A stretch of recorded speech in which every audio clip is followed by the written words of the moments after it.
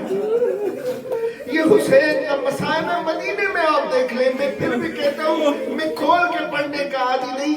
ایک ظالم کے بیٹے نے یزید کے پاس جا کے یزید کو کہا کہ تو نے کربلا میں جو بھی ظلم کیا وہ چلو مردوں کے اوپر تھا, مگر سیدہ سادات کی مستورات کو قید بنا کے تو نے سادات کی مستورات پہ ظلم کیا, یہ میں برداشت نہیں کر سکتا.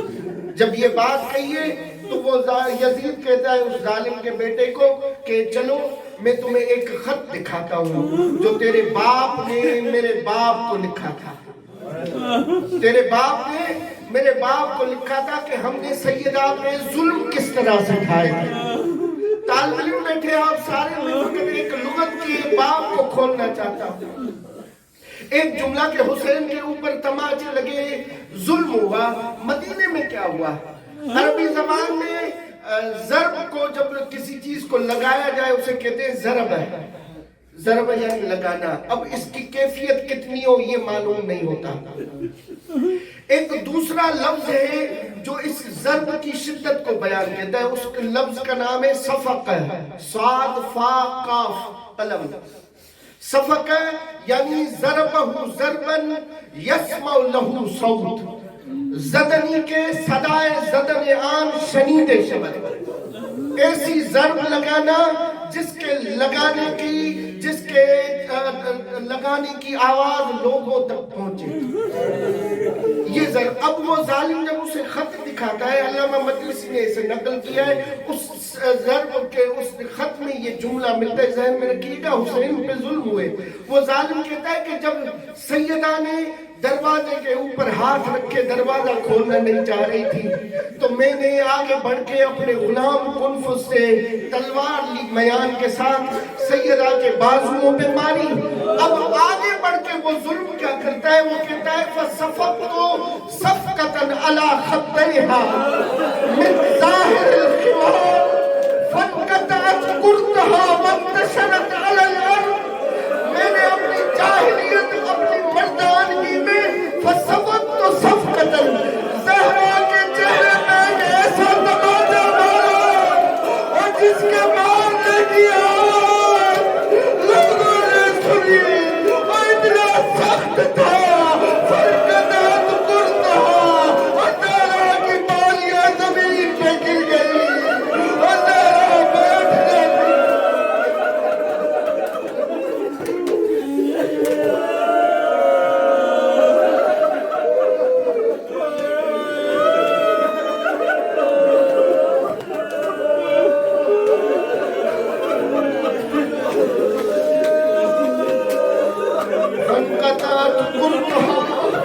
وانتشرت علی الارض.